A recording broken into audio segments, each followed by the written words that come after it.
Hush. Hush.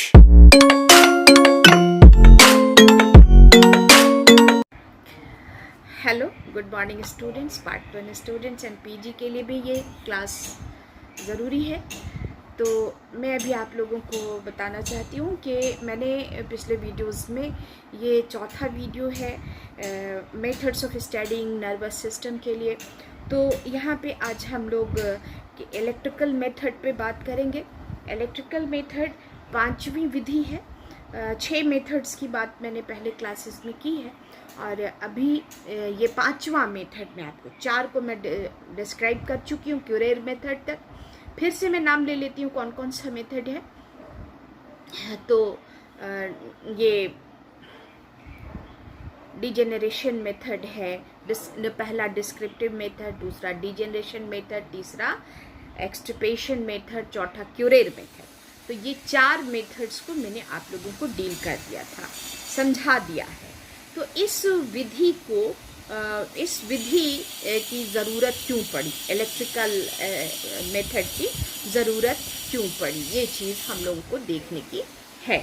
तो already बहुत सारे मेथड्स हैं, 6 मेथड्स हैं, लेकिन कुछ जब वैज्ञानिकों ने अध्ययन करना शुरू किया तो ये पता चला कि कुछ कोशिकाएं, तंत्रिका कोशिकाएं ऐसी हैं जिन्हें कोशिकाएं और तंत्रिकाएं ऐसी हैं जिन्हें खुली आंखों से देखा नहीं जा सकता है, नहीं देखा जा सकता खुली आंखों से, या उनको रंगा भी नहीं जा सकता, या उनको माइक्रोस्कोप से भी नहीं देखा जा सकता है।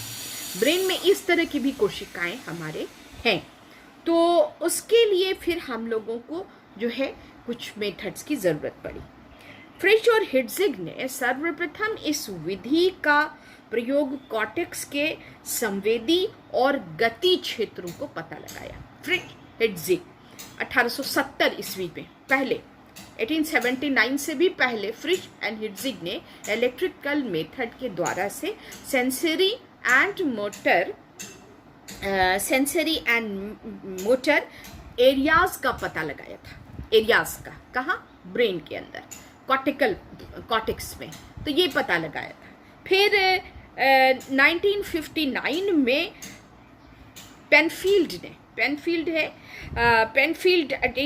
1959 में उन्होंने इस विधि के से पता लगाया कि कॉर्टेक्स के निश्चित केंद्रों के विद्युत उत्तेजन से, यानी इलेक्ट्रिकल स्टिमुलेशन से निश्चित समय और प्रकार के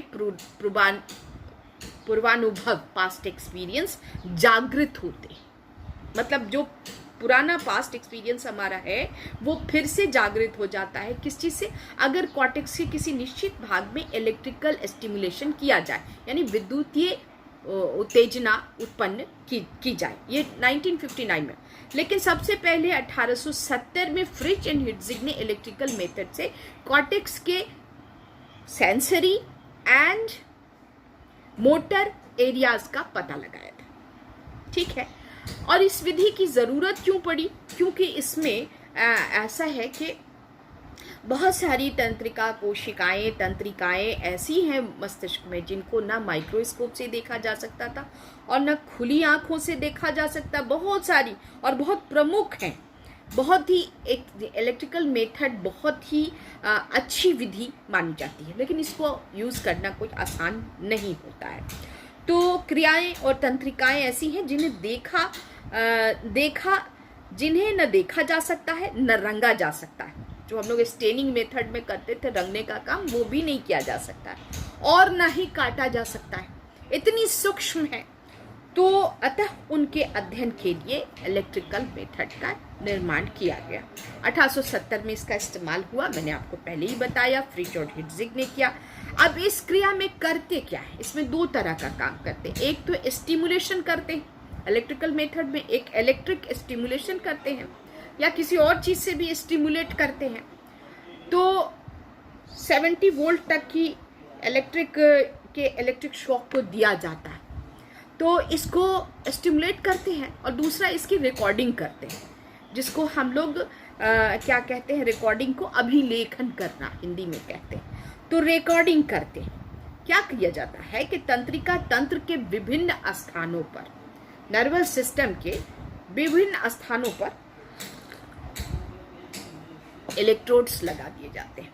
इलेक्ट्रोड्स, अच्छा आप लोगों ने हार्ट पेशेंट्स को देखा होगा, हार्ट पर, बॉडी पर हाथ में एक क्लिप टाइप का लगा रहता है और बहुत सारे एक जेल लगा के उसको चिपका दिया जाता है। तो यहाँ ब्रेन पर बहुत सारे चिपका दिए जाते हैं ब्रेन पर, और इलेक्ट्रोड्स कहलाता है। यहाँ बॉडी पे नहीं, हार्ट के लिए यहाँ किया जाता है, यहाँ किया जाता है, बाएं साइड किया जाता है, फिर से पैर में भी किया जाता है। लेकिन यहाँ ब्रेन में डिफरेंट इलेक्ट्रोड्स को, उसकी तस्वीर भी मैंने निकाली थी दिखाने के लिए, बट अभी मोबाइल डिस्चार्ज हो गया, तो उसको बिछा दिया जाता है।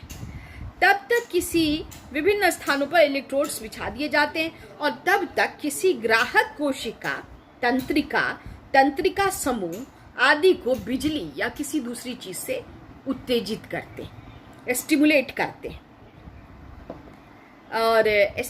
करते हैं और उत्तेजन के फलस्वरूप संबंधित स्थानों में रखे जो इलेक्ट्रोड्स में जो क्रियाएं होने लगती हैं उनका अभिलेखन करते हैं। उनका अभिलेखन यानी उनकी रिकॉर्डिंग की जाती है। इस प्रकार उत्तेजित स्थान और मस्तिष्क के संबद्ध केंद्रों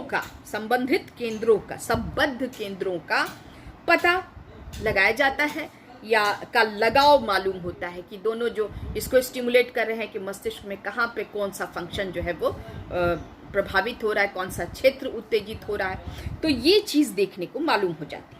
उत्तेजन का स्थान बदल के, जैसे अब यहाँ पर इलेक्ट्रोड में इसको उत्तेजित किया, फिर यहाँ के इलेक्ट्रोड में इसको उत्तेजित किया, तो उत्तेजन का स्थान यानी स्टिमुलेशन का स्थान जो है वो मस्तिष्क में डिफरेंट इलेक्ट्रोड्स पर बदलते जाते हैं और उसकी रिकॉर्डिंग हम लोग करते जाते हैं।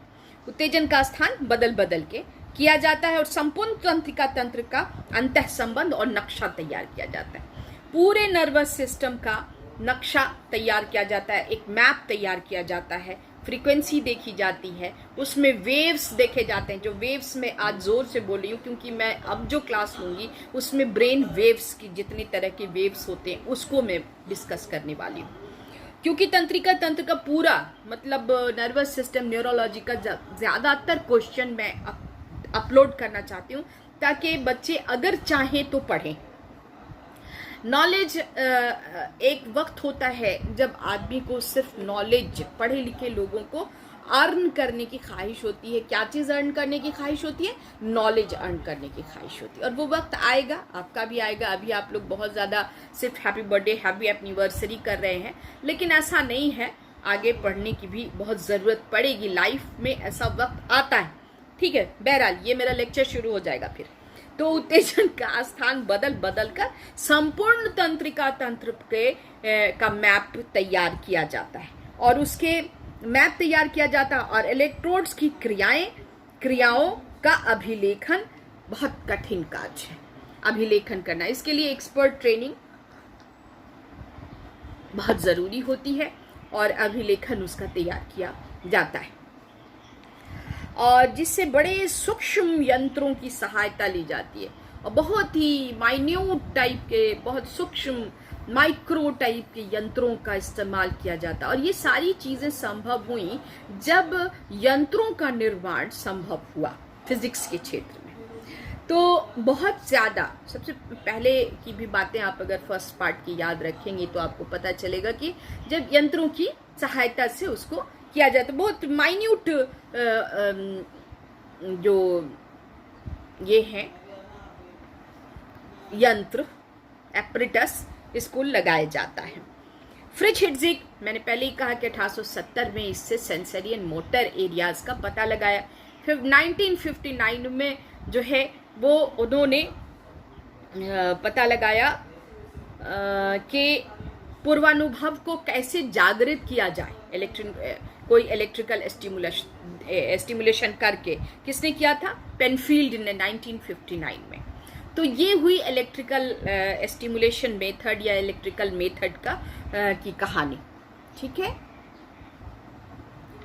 हम लोग अब लास्ट मेथड पे बात करेंगे और वो है केमिकल स्टिमुलेशन मेथड या केमिकल मेथड की बात है। तो केमिकल मेथड में देखिए, केमिकल मेथड और इलेक्ट्रिकल मेथड में सिर्फ डिफरेंस इतना है कि केमिकल मेथड में हम लोग केमिकल दे करके स्टिमुलेट करते हैं तंत्रिकाओं को और इलेक्ट्रिकल मेथड में इलेक्ट्रिकल स्टिमुलेशन देकर।